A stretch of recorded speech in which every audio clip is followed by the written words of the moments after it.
Welcome back to my YouTube channel. मैं हूं कंचन शर्मा और आज आपको मैं पढ़ाने जा रही हूं अकाउंटिंग प्रिंसिपल्स। जैसा कि मैंने अपनी पहली वीडियो में आपको बताया था कि अकाउंट्स साइंस भी होते हैं और जैसे साइंस के अपने प्रिंसिपल होते हैं वैसे अकाउंट के भी अपने प्रिंसिपल होते हैं। अगर आपने मेरी वीडियो देखी हो तो आपको याद होगा। तो चलो अब मैं बताने जा रही हूँ प्रिंसिपल्स होते क्या हैं। प्रिंसिपल्स को हम हिंदी में क्या कहते हैं? सिद्धांत या फिर रूल्स जिसको हम हिंदी में नियम बोलते हैं। जैसे लाइफ में हर इंसान के अपने अपने रूल्स होते हैं, उन रूल्स के अकॉर्डिंग काम करता है, वैसे ही अकाउंट्स के भी अपने रूल्स होते हैं। तो चलिए इसकी डेफिनेशन देखते हैं। That set of rules which are followed for making final reports of account। वो रूल्स जो कि फॉलो किए जाते हैं अकाउंट्स रिपोर्ट्स को बनाने के लिए, वो उनको क्या कहते हैं? Accounting principles. यानी जो अकाउंट्स होते हैं उसको तैयार करने के लिए जो नियम स्टेप बाय स्टेप हम फॉलो करते हैं वो हमारे अकाउंटिंग प्रिंसिपल्स होते हैं। और हम इन्हें क्या बोलते हैं? हम इन्हें गैप भी बोल सकते हैं, जिसकी फुल फॉर्म होती है जनरली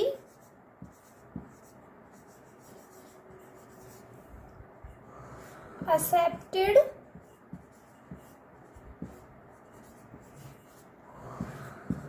अकाउंटिंग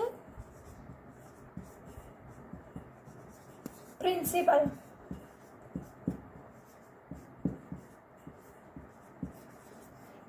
ये वर्ड बहुत ही इम्पोर्टेंट है और ये एग्जाम में 1 नंबर में पूछा जाता है, इसलिए ये लाइन ध्यान रखिए। अब हमने डेफिनेशन तो पढ़ ली। अब बहुत सारे लोगों के माइंड में आएगा कि ये प्रिंसिपल्स क्यों बनाए जाते हैं। तो ये प्रिंसिपल्स इसलिए बनाए जाते हैं ताकि हमारे जो अकाउंट्स में एंट्री है ना वो अट्रैक्टिव दिखे और जो भी उस अकाउंट्स को देखे तो उसको वो अच्छे से समझ आ जाए।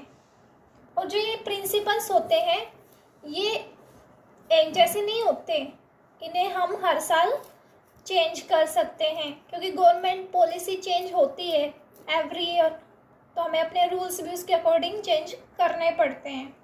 तो ये याद रखना कि अकाउंटिंग प्रिंसिपल्स कांस्टेंट नहीं होते, हम इन्हें चेंज कर सकते हैं according to the need of government policy and according to the needs of users की नीड्स के अकॉर्डिंग और गवर्नमेंट पॉलिसी के अकॉर्डिंग हम अकाउंटिंग प्रिंसिपल्स को चेंज कर सकते हैं, ये कांस्टेंट नहीं रहते।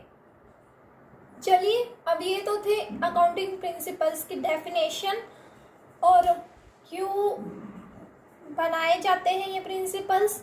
अब कौन कौन से प्रिंसिपल्स होते हैं इनकी हम बात कर लेते हैं। तो पहला प्रिंसिपल है बिजनेस एंटिटी प्रिंसिपल्स, मतलब व्यवसाय अस्तित्व। तो ये प्रिंसिपल क्या कहता है, चलो बात करते हैं। Business and its owner both are separate, we can't say both are same, both have its own identity. तो फर्स्ट लाइन में ये बोलता है कि बिजनेस और उसका ओनर यानी उसका मालिक दोनों अलग अलग चीज़ें हैं, हम उसको एक नहीं बोल सकते, दोनों की अपनी अपनी अलग पहचान होती है। जैसे कोई कंपनी होती है वो अलग होती है और उसका ओनर जो होता है वो अलग होता है, दोनों चीज़ें एक नहीं होती। जैसे हम बात करते हैं अमेज़ोन की, तो अमेज़ोन अपने आप में एक अलग चीज़ है और उसका ओनर वो अलग है, दोनों को हम एक चीज़ नहीं बोल सकते, ठीक है। तो फर्स्ट पॉइंट में यही बोला गया है कि दोनों अलग अलग चीज़ें हैं, उसको हम एक नहीं बोल सकते, दोनों की अपनी अपनी पहचान होती है, कंपनी की अपनी पहचान होती है और उसके मालिक की अपनी। अब दूसरा पॉइंट क्या कहता है? अब दूसरा पॉइंट क्या कहता है? It says we should have a separate books of account in which we can record only business transaction, not owner personal transaction। ये कहता है कि जब हम दोनों अलग अलग आइडेंटिटी हैं तो हमारे बुक्स ऑफ अकाउंट भी अलग अलग होने चाहिए। बिजनेस का अलग अकाउंट होना चाहिए जिसमें केवल बिजनेस की ट्रांजैक्शंस को रिकॉर्ड किया जा सके, यानी बिजनेस के लेन देन को रिकॉर्ड किया जा सके, ना कि ओनर के पर्सनल्स लेन देन को। जैसे कि अगर आज मालिक ने कार खरीदी अपने पैसों से, तो वो हम बिजनेस के अकाउंट्स में नहीं लिख सकते। उस ओनर का अपना एक अलग अकाउंट होता है, उसका हमारे बिजनेस के अकाउंट से कोई लेना देना नहीं होता। तो सेकंड पॉइंट में आपको बस इतना ही लिखना है कि बिजनेस और ओनर का अपना अपना एक अलग अकाउंट होता है। बिजनेस के अकाउंट में केवल बिजनेस से रिलेटेड ट्रांजैक्शंस होते हैं और ओनर के अकाउंट में उसके पर्सनल ट्रांजैक्शंस। अब हम थर्ड पॉइंट की बात करते हैं। If owner takes money from business, so this transaction also is recorded in accounts of business. इसमें क्या कह रहा है कि वो पैसा जो ओनर बिजनेस से ले रहा है, तो वो उसको हम बिजनेस के अकाउंट्स में रिकॉर्ड कर सकते हैं, क्योंकि ये बिजनेस से रिलेटेड बात है। अगर जो मालिक है वो खुद के पॉकेट से पैसे यूज़ करता, खुद के अकाउंट से पैसे यूज़ करता, तो हमें इससे कोई मतलब नहीं था। वो कुछ भी करे, वो उसका पैसा है, लेकिन उसने अपने बिजनेस से पैसा लिया है, तो बिजनेस में वो अमाउंट अपने अकाउंट्स में शो की जाती है। अब बात करते हैं हम सेकंड प्रिंसिपल की। सेकंड प्रिंसिपल है मनी मेजरमेंट प्रिंसिपल, यानी पैसों में गणना। अब ये प्रिंसिपल क्या होता है? अकाउंट का दूसरा प्रिंसिपल कहता है only those transactions are recorded which in the terms of money, कि वो ही लेन देन रिकॉर्ड किया जाएगा, वो ही ट्रांजेक्शन्स अकाउंट में रिकॉर्ड की जाएंगी जो पैसों के रूप में हैं। Many events which may be important but we can't record until it's not in terms of money. हो सकता है कि बहुत सारे इवेंट बिजनेस के अंदर ऐसे हो जो हमारे लिए बहुत ज़रूरी हैं, लेकिन जब तक वो पैसों के रूप में नहीं है, इन टर्म्स ऑफ मनी नहीं है, हम उसे रिकॉर्ड नहीं कर सकते। जैसे बिजनेस के अंदर एम्प्लॉय की स्ट्राइक, यानी वर्कर्स हड़ताल कर देते हैं, वो एक बिजनेस के लिए बहुत ही इम्पोर्टेंट बात हो सकती है, क्योंकि उनका उससे काम रुक जाता है, लेकिन उसको हम अकाउंट्स में रिकॉर्ड तो नहीं कर सकते ना, क्योंकि वो पैसों के रूप में नहीं है। हमें तो अकाउंट में वही चीज़ें शो करनी है जो पैसे के रूप में है। जैसे हमें कितना पैसा सप्लायर्स को देना है, कितनी सैलरी वर्कर्स को देनी है, ये सब पैसों के रूप में है, तो हमें ये सब चीज़ें रिकॉर्ड करनी है, ना कि वो चीज़ें जो पैसे के रूप में नहीं है। नेक्स्ट प्रिंसिपल आता है हमारा अकाउंटिंग पीरियड प्रिंसिपल। इसको एक्सप्लेन करने से पहले हम गाइस एक एग्जांपल लेते हैं। होप सो आप उस एग्जांपल के थ्रू अच्छे से समझ पाएंगे। तो जैसा आपको पता है कि स्कूल में पेरेंट्स मीटिंग होती है, तो उसी तरह टीचर्स की भी मीटिंग की जाती है और टीचर्स के साथ ये डिस्कस किया जाता है कि वो फाइनल रिजल्ट से पहले बच्चों के मंथली रिजल्ट्स देखें, उनका टेस्ट लें, ताकि बच्चों की परफॉर्मेंस का पता चले।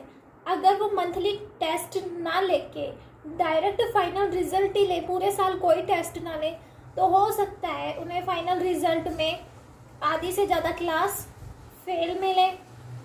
उस टाइम वो कुछ नहीं कर पाएंगे, बच्चों की पढ़ाई का नुकसान होगा। तो इसलिए उन्होंने मंथली टेस्ट लेना शुरू किया। तो ठीक उसी तरह ये प्रिंसिपल कहता है कि जितने भी बिजनेस है मार्केट में, वो लॉन्ग टाइम के लिए चलते हैं। हो सकता है कोई 10 साल के लिए चले, कोई 20 साल के लिए चले, कोई 30 साल के लिए चले, या उससे भी ज़्यादा चले। तो इतने टाइम के लिए जो अकाउंट के यूज़र्स होते हैं, जो अकाउंट से जुड़े हुए होते हैं, बिजनेस से जुड़े होते हैं, वो वेट नहीं कर सकते। क्योंकि अगर 10 साल बाद हमें बिजनेस के बारे में पता चलेगा कि उन्हें कितना लॉस हुआ है, प्रॉफिट हुआ है, तो उस टाइम क्या होगा, हम अपने बिजनेस को संभाल नहीं पाएंगे। हो सकता है बहुत ज़्यादा लॉस हो गया हो, तो हमें पता नहीं चल पाएगा। इसलिए वो डिसाइड करते हैं एक मीटिंग में कि अकाउंट के टाइम पीरियड को डिवाइड करेंगे। वो अकाउंट 1 साल में या 6 मंथ में हर साल बनाएंगे। ताकि उन्हें सही रिजल्ट पता चल सके उनकी कंपनी के प्रॉफिट और लॉस का। तो हम इसको एक बार देख लेते हैं। Every business runs in the market for a long time.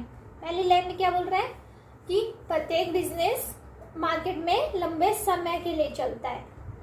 दूसरा, दिस टाइम में बी 10 years, 20 years और मोर देन इट। ये टाइम 10 साल हो सकता है, 20 साल हो सकता है, उससे ज़्यादा भी। So users can't take risk till that time. तो जो यूजर्स होते हैं खतरा नहीं ले सकते उस समय तक, 10 साल तक के लिए वो ये खतरा नहीं ले सकते। That's why they decide in meeting that they will divide accounts in time period for knowing true results. This time period of accounting may be 1 year or 6 months in every year until the business does not end up. तो जो users होते हैं वो meeting में decide करते हैं कि वो अपने अकाउंट्स का टाइम पीरियड डिवाइड कर देंगे 1 साल में या 6 मंथ में हर साल, ताकि उन्हें अपने अकाउंट्स के सही प्रॉफिट और लॉस पता चल सके। और ये अकाउंट हर साल चेक करेंगे जब तक कि बिजनेस बंद नहीं हो जाता। अब हम बात करते हैं फोर्थ प्रिंसिपल की, प्रिंसिपल ऑफ फुल डिस्क्लोजर, मतलब सिद्धांत का पूरा खुलासा। This is very important principle for a business because it show important information related to business transaction to its users. By this information, users can find any type of fraud. So for this concept, Companies Act 2013 has given a format of balance sheet as well as policy notes. If enough information will be disclosed in final reports, so a person wishing to invest in the company can make a profitable decision. तो ये principal क्या कहता है कि जो ये सिद्धांत है फुल डिस्क्लोजर, ये बिजनेस के लिए बहुत ही ज़रूरी है क्योंकि इट शोज इम्पोर्टेंट इंफॉर्मेशन, यह ज़रूरी सूचना देता है, इम्पोर्टेंट इंफॉर्मेशन देता है रिलेटेड टू बिजनेस ट्रांजैक्शन। यह बिजनेस ट्रांजैक्शन से रिलेटेड इंफॉर्मेशन देता है किसको? टू इट्स यूजर्स, ये अपने यूजर्स को। अब यूजर्स कौन होते हैं वो मैंने अपने लास्ट वीडियो में बताया था। अगर जो पहली बार मेरी वीडियो देख रहा है तो मैं उसका लिंक आपको डिस्क्रिप्शन में दे दूंगी, आप देख लेना। फिर भी मैं बता देती हूँ आपकी इंफॉर्मेशन के लिए। Users are 2 types. Users 2 type के होते हैं, इंटरनल यूजर्स और एक्सटर्नल यूजर्स। ठीक है, तो आप इससे रिलेटेड वीडियो को डिस्क्रिप्शन में जाकर उस लिंक से देख सकते हैं अगर आप चाहें तो। चलो अब हम वापस अपने टॉपिक पे आते हैं। तो पहली लाइन में कह रहा है कि ये बहुत ही इम्पोर्टेंट प्रिंसिपल है क्योंकि ये बिजनेस ट्रांजैक्शन से रिलेटेड इंफॉर्मेशन यूजर्स को दिखाता है। By this information users can find any type of fraud. इस इंफॉर्मेशन के थ्रू यूजर्स को किसी भी फ्रॉड का आसानी से पता चल जाता है। और इस कंसेप्ट के लिए कंपनी एक्ट 2013 एक फॉर्मेट देती है बैलेंस शीट का और पॉलिसी नोट का, जिसको देखकर एंट्री बनाई जाती है। If enough information will be disclosed in final reports, so a person wishing to invest in the company can make a profitable decision. ये लाइन क्या कह रहा है कि अगर ज़रूरी इंफॉर्मेशन फाइनल रिपोर्ट में दिखाई जाएगी तो जो पर्सन जो ये सोच रहा है कि वो इन फ्यूचर हमारे बिजनेस में इन्वेस्ट करेगा, हमारे बिजनेस के साथ पार्टनरशिप करेगा, तो वो ये रिपोर्ट्स देख के अपना अच्छा डिसीजन ले सकता है। अगर उससे हमारी फाइनल रिपोर्ट्स अट्रैक्टिव लगेंगी तो वो हमारे बिजनेस के साथ काम करना चाहेगा, अपना पैसा हमारे बिजनेस में लगाना चाहेगा। तो यही सब बातें इसमें आती हैं। अब हम बात करते हैं नेक्स्ट प्रिंसिपल की, जो है मटेरियलिटी, मतलब भौतिक। तो इस दुनिया में बहुत सारे ऐसे इंसान होते हैं जो सिर्फ काम की बातों पे ही फोकस करते हैं और यूजलेस बातों को इग्नोर करते हैं, उन्हें फालतू की बातों से कोई मतलब नहीं होता। वैसा ही इस प्रिंसिपल के साथ है। तो चलिए इसके बारे में समझते हैं। According to this principle, only those items or information should be disclosed which have effects on business and its users. Useless information or broken items should be ignored. Its purpose is to make sure that the financial information that could influence investors' decision, it shows the reliability. तो ये principal क्या कह रहा है कि इसमें केवल वही आइटम और वही इंफॉर्मेशन दिखाई जाती है जो कि बिजनेस के ऊपर और उसके यूजर्स के ऊपर अफेक्ट डालती है. यूजलेस इंफॉर्मेशन और टूटा हुआ आइटम इग्नोर कर देना चाहिए. जैसे फर्नीचर टूट गया है बिजनेस का, तो उसको रिकॉर्ड नहीं करना चाहिए क्योंकि वो कोई काम का नहीं है, तो उसको अकाउंट्स में नहीं लिखना चाहिए. और इसका एक पर्पस भी होता है ये प्रिंसिपल बनाने का कि अगर इसमें इम्पोर्टेंट इंफॉर्मेशन दिखाएंगे तो जो इन्वेस्टर्स हैं वो इससे अट्रैक्ट होंगे और अट्रैक्टिव डिसीजन ले सकेंगे. और ये जो प्रिंसिपल है ये एकदम विश्वसनीय होता है. इसमें सच्ची ट्रांजैक्शंस को ही दिखाया जाता है. अब हमारा अगला प्रिंसिपल है प्रूडेंस कंसेप्ट और कंजर्वेशन, मतलब रूढ़िवादी सिद्धांत. तो गाइस इस कंसेप्ट को हम एक देसी एग्जांपल के थ्रू समझेंगे. आपको भी पता है जब कोई बुरी खबर होती है तो लोग उसको आग की तरह फैला देते हैं. 5 मिनट में पूरे मोहल्ले को पता लग जाता है. लेकिन जब कोई अच्छी न्यूज़ होती है तो उसको छुपाते हैं ये सोच के कहीं उनकी खुशियों को किसी की नज़र ना लग जाए. अब मान लीजिए जैसे आपका कोई दोस्त है, वो इंटरव्यू देने गया है और उसको पता है उसका इंटरव्यू बहुत अच्छा हुआ है और उसका सिलेक्शन हो जाएगा. लेकिन जब वो वापस आता है तो उसके दोस्त उससे पूछते हैं तुम्हारा इंटरव्यू कैसा गया, तो वो नहीं बताता, उस बात को इग्नोर करने की कोशिश करता है. सोचता है मैं क्यों बताऊं, कहीं नज़र लग गई तो, कहीं मुझे ये जॉब नहीं मिली तो अवॉइड करने की कोशिश करता है उस बात को. तो सेम वही बात इस कंसेप्ट के अंदर है. कैसे, चलो मैं बताती हूँ. It is a principle that makes sure that assets and income are not overestimated recorded. It says a business should record future losses rather than future profit. It gives guidance for future. It helps to recover the future losses. ये principal कहता है कि assets को और income को ज़्यादा record नहीं करना चाहिए. ये कहता है कि बिजनेस में केवल फ्यूचर लॉसेस को ही रिकॉर्ड करना चाहिए, फ्यूचर प्रॉफिट को नहीं. जैसे कि मान लो हमें पहले से ये पता लग जाता है कि फ्यूचर में हमें लॉस होने वाला है, तो उस लॉस को हम अकाउंट्स में रिकॉर्ड कर देते हैं. जैसे हमें लगता है कि हमें फ्यूचर में 2000 रुपये का एक्स्ट्रा लॉस होगा तो हम उसको लॉस के अकाउंट में दिखा देते हैं. लेकिन कई बार हमें लगता है कि हमें 2000 का प्रॉफिट होगा, लेकिन हमें उसको उस प्रॉफिट को नहीं दिखाना चाहिए क्योंकि क्या पता प्रॉफिट ना भी हो.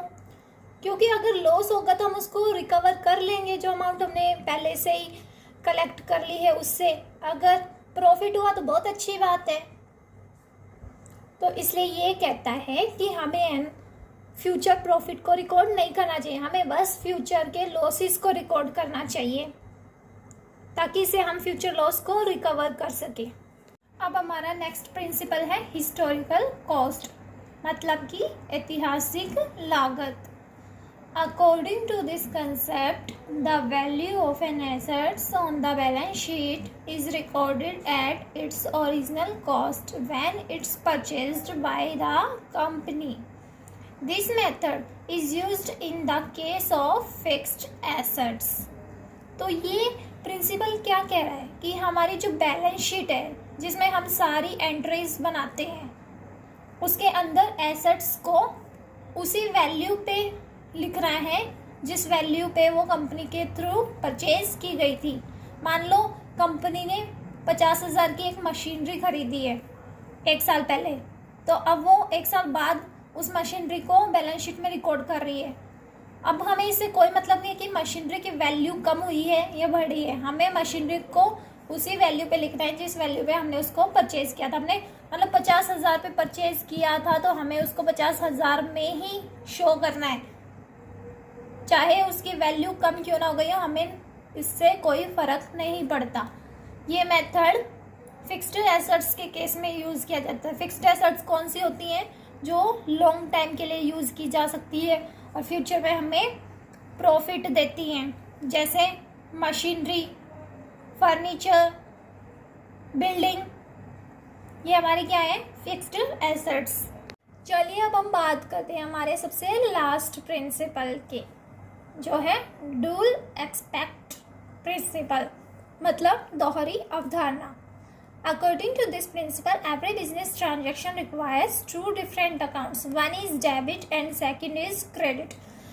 ये प्रिंसिपल कह रहा है कि बिजनेस को कोई भी ट्रांजैक्शन करने के लिए दो डिफरेंट अकाउंट्स की ज़रूरत है, जिसमें से एक अकाउंट डेबिट होना चाहिए और एक क्रेडिट, यानी एक साइड डेबिट का बैलेंस होना चाहिए और दूसरी साइड क्रेडिट का बैलेंस होना चाहिए, और दोनों साइड इक्वल आएगी। जब भी हमारी बैलेंस शीट बनेगी तभी हमारा फाइनल रिजल्ट हम एक्यूरेट मान सकेंगे, यानी सही मान सकेंगे। तो आज की हमारी वीडियो में हमने पढ़ा कि अकाउंट प्रिंसिपल क्या होता है, उसकी हमें क्यों रिक्वायरमेंट पड़ती है, उसके कितने प्रिंसिपल्स होते हैं और हर एक प्रिंसिपल का अपना क्या काम होता है। तो मैं अपनी आने वाली नेक्स्ट वीडियो में आपको जनरल एंट्री पढ़ाने जा रही हूँ। गाइस, जनरल एंट्री कॉमर्स का एक बहुत ज़्यादा इम्पोर्टेंट टॉपिक है। ऐसा समझ लीजिए वो एक कॉमर्स का बेस है। अगर वो जिसको आ जाता है उसको ये समझ लो आधी अकाउंट्स आ जाती है। तो ठीक है, उसके बारे में हम अपने नेक्स्ट वीडियो लेक्चर में डिस्कस करेंगे। उम्मीद है गाइस आपको ये वीडियो अच्छी लगी होगी, और अगर आपको ये अच्छे से समझ आई है तो प्लीज़ इस वीडियो को लाइक करना, शेयर करना और सब्सक्राइब तो ज़रूर करना।